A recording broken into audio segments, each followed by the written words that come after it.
Vous avez raison de suivre les informations en français sur la chaîne des valeurs, mesdames, messieurs. Tout de suite, on attaque la page des titres. En assemblée, ce lundi, 32 enseignants du lycée Jules Sagna sont montés au créneau pour dénoncer le tollé occasionné par le scandale des fuites d'épreuves de composition à Thiès. Malgré la libération des élèves initialement mis en cause, le corps professoral exige que l'enquête se poursuive jusqu'à son terme pour situer les responsabilités. Et puis prélever le sang d'un cheval pour déterminer s'il est dopé ou pas. Le Centre national de gestion des courses hippiques applique le contrôle antidopage des équidés. Une journée de partage d'informations sur les procédures de contrôle antidopage a réuni plusieurs acteurs en prélude aux plus grands événements hippiques du Sénégal, le Grand Prix du chef de l'État. En sport, Coupe d'Afrique des Nations féminines 2024, les Lions du Sénégal ont reçu le drapeau national ce mardi lors d'une cérémonie officielle. Le Sénégal, en quête d'un parcours historique, a pris une place de quart de finale et une qualification en Coupe du Monde de la catégorie. La Fédération sénégalaise de football a annoncé la création prochaine d'une ligue dédiée aux footballeurs dames sénégalaises. Voilà le sommaire. Tout de suite, le développement.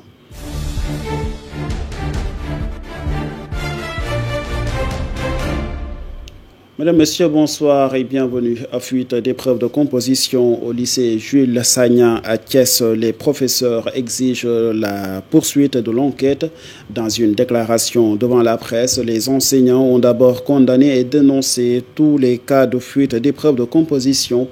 Pour eux, l'enquête en cours doit se poursuivre jusqu'à son terme afin d'identifier les véritables responsables de ces fuites et les sanctionner. Lamine Sombe. Vous n'êtes pas sans savoir que aujourd'hui nous sommes au cœur de l'actualité. Et cela est dû à des problèmes de fuite qui ont eu lieu ici. Alors la première chose que nous tenons à préciser, c'est que nous condamnons et nous dénonçons tout ce qui est fuite, tout ce qui est tricherie. Ça, c'est la première chose. La deuxième chose que nous tenons à préciser, c'est que les professeurs de Jules Sagna ne sont liés ni de près, ni de loin à une quelconque fraude ou tricherie.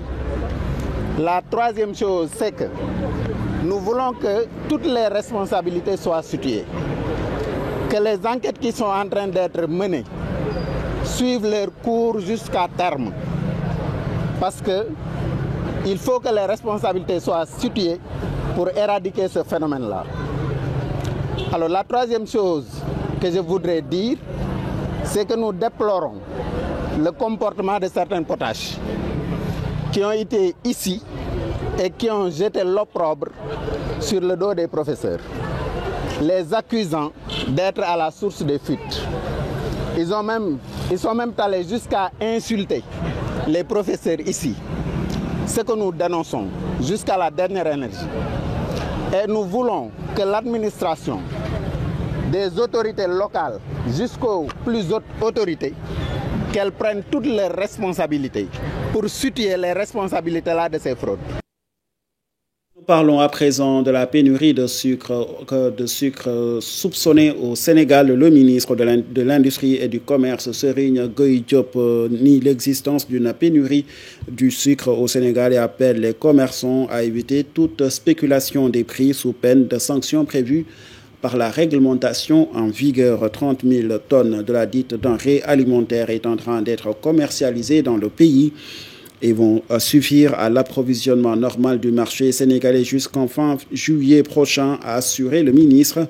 Des contrôles sont en cours pour garantir l'accessibilité du sucre au prix fixé, déclare Serigne Gueye Diop, qui invite tout de même les commerçants à signaler tout abus relatif aux tarifs des denrées alimentaires en appelant les services du commerce au numéro de téléphone suivant 800 00 77 77.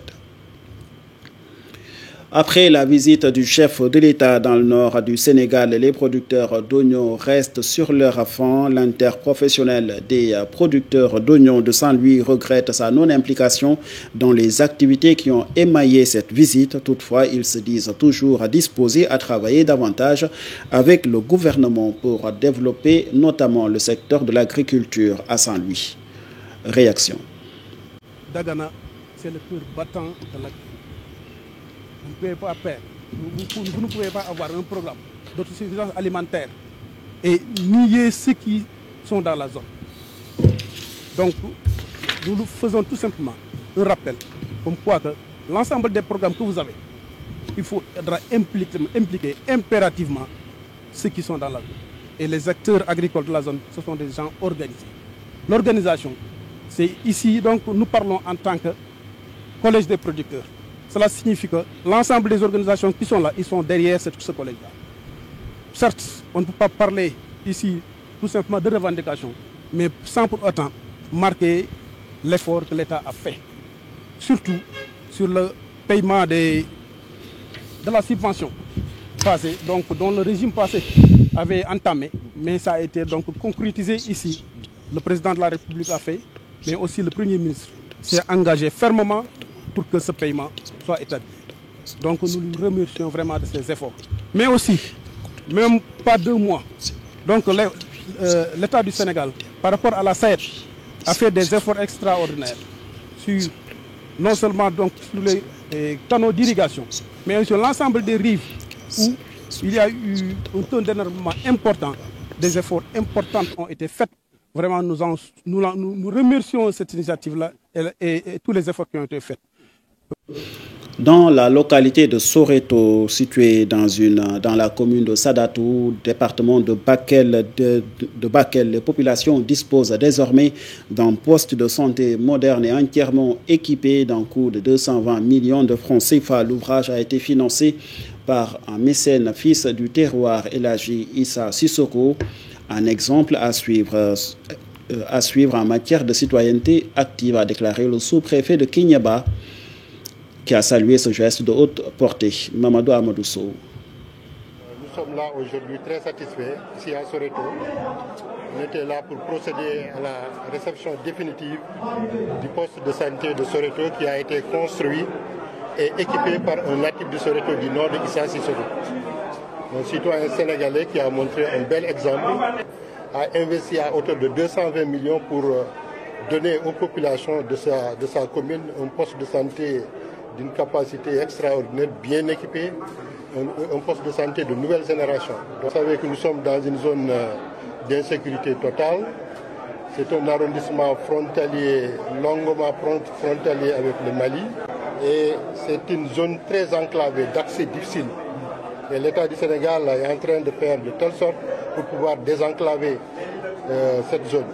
Donc, étant donné que Issa, c'est une bonne volonté, il y a eu à construire et à équiper ce poste de santé. Je l'invite également, s'il y a possibilité de doter ce poste de santé d'une ambulance médicalisée. Parce que c'est une zone de rencontre où se retrouvent toutes les nationalités étrangères. Il y a un couloir d'orpaillage ici, il y a toutes les nationalités. Donc s'il parvient à équiper ce poste de santé d'une ambulance médicalisée, ça pourra vraiment aider le personnel de santé à faire correctement son travail. Et retour à Dakar pour parler de cette journée nationale dédiée au partage d'informations en matière de procédures de contrôle antidopage des équidés.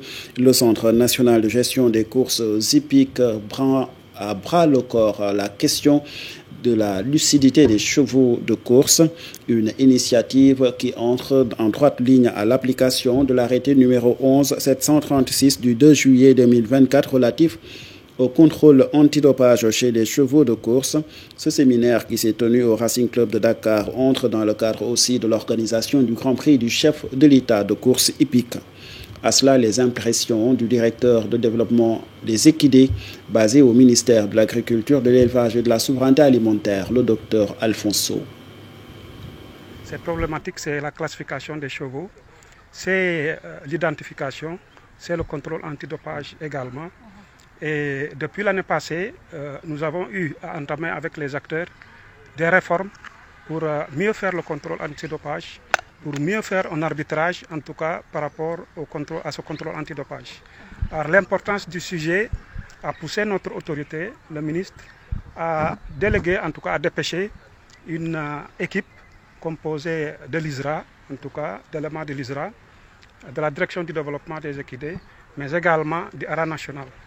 l'importance du contrôle antidopage, le vice-président M. Souleymane Diagne est revenu largement. Je ne veux pas y revenir, mais sachez que nous nous engageons à accompagner les acteurs à faire un contrôle antidopage en tirant les leçons, en tout cas, des contrôles antidopage passés. Alors, il y a plusieurs produits d'abord. Tout à l'heure, je vais laisser le clinicien développer un peu plus que moi. Mais sachez qu'il y a plusieurs substances. Des substances qu'on appelle substances prohibées. La plupart du temps, c'est les substances médicamenteuses et les substances interdites. Ça, c'est les substances qu'on ne doit pas retrouver au niveau d'un cheval.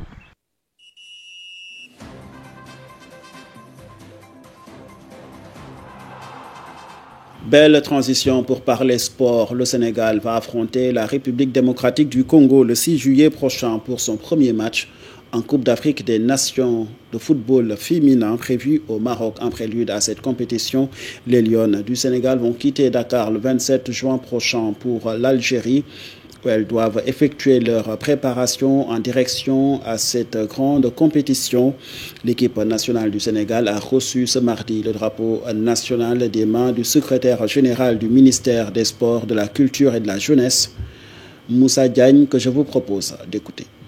Avec une joie immense que je procède au nom de Madame le ministre et à travers elle, au nom de son Excellence, M. Bassirou Diomaye Diakhar Faye, président de la République du Sénégal,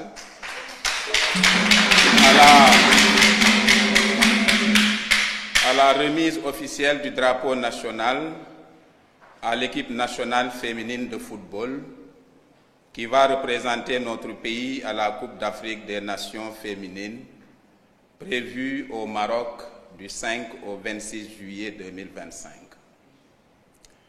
Cette cérémonie solennelle constitue un moment important dans la préparation de nos lions qui vont recevoir le drapeau national, symbole de notre identité, de notre histoire et de nos valeurs. Chers lions, chères radieuses lionnes, j'allais dire, grâce à vos talents, les efforts et sacrifices que vous avez consentis, l'entraîneur national a porté son choix sur vos personnes. Je suis persuadé que vous êtes animés par le désir de combler de joie les Sénégalais à l'occasion de ce grand rendez-vous du football féminin africain. Prévu du 5 au 26 juillet au Maroc, une enveloppe de 300 millions de francs CFA a été dégagée par la Fédération sénégalaise de football pour la préparation des Lions. Il faut dire que ces derniers temps, des efforts colossaux sont consentis par la Fédération et les officiels du football pour développer la discipline chez les filles. Cerise sur le gâteau, la Fédération envisage de créer une ligue dédiée au football féminin au Sénégal dans le court terme. Amadou Kane, représentant le président de la Fédération sénégalaise de football, que nous écoutons sur cet élément. Que toutes les dispositions idoines ont été prises pour que l'équipe soit dans de bonnes conditions, du point de vue préparation. C'est un peu moins de 300 millions que la Fédération a eu à dépenser pour préparer cette équipe nationale qui aura à défendre nos couleurs. Nous sommes déjà satisfaits de ce qui a été fait après plusieurs reports dans le cadre de la préparation technique. Nous pouvons dire, sans nous tromper, qu'effectivement l'équipe aura à jouer sa partition dans ce tournoi qui est important. Nous avons des joueurs qui ont ces capacités-là. L'encadrement technique a fait le nécessaire.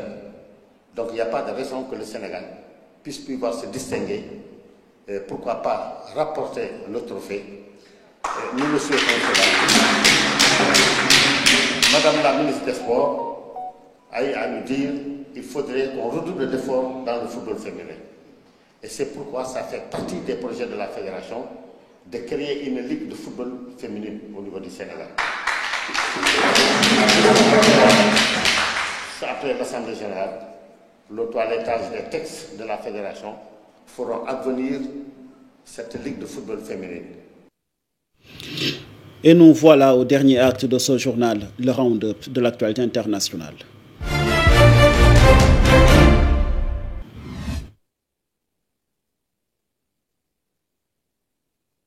Elle commence au Zimbabwe. Kirsty Coventry a été investie dans ses fonctions de nouvelle présidente du Comité international olympique lundi. C'était à l'occasion du 131e anniversaire de l'organisation. Il s'agit de la première femme et première africaine qui prend la tête du CIO. Elle remplace à ce poste l'Allemand Thomas Bach. Kirsty Coventry, 41 ans et double médaille d'or olympique de natation pour le Zimbabwe, avait remporté de manière décisive une élection de 7 candidats en mars dernier. Elle dirigera le CIO pendant les 8 prochaines années, y compris les Jeux d'été de 2028 à Los Angeles.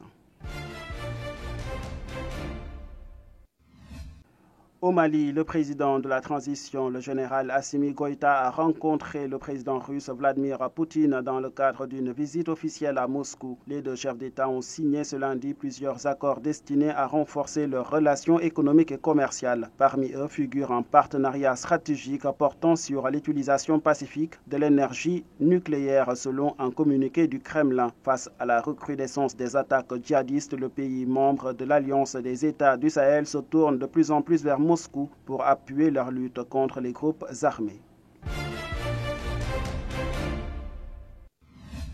Pendant ce temps, le président américain Donald Trump a annoncé lundi qu'Israël et l'Iran avaient conclu un accord formel pour mettre en œuvre un cessez-le-feu complet et total. Selon Donald Trump, l'Iran prendra l'initiative du cessez-le-feu suivi par Israël 12 heures plus tard pour aboutir à une déclaration officielle de la fin de la guerre au bout de 24 heures. Le cessez-le-feu durera initialement 12 heures au cours desquelles la partie adverse maintiendra une position de paix et de respect. Le conseiller du président du Parlement iranien, Mohamed Bagher Khalibaf, a déclaré qu'il ne s'agissait que de ruse pour provoquer l'Iran. Benjamin Netanyahou, de son côté, interdit tout commentaire de son cabinet sur cette annonce. C'est cette note internationale qui met fin à ce rendez-vous d'information. Merci de l'avoir suivi et merci à toute l'équipe qui a aidé à sa réalisation. Excellente suite de programmes sur Mourchid TV.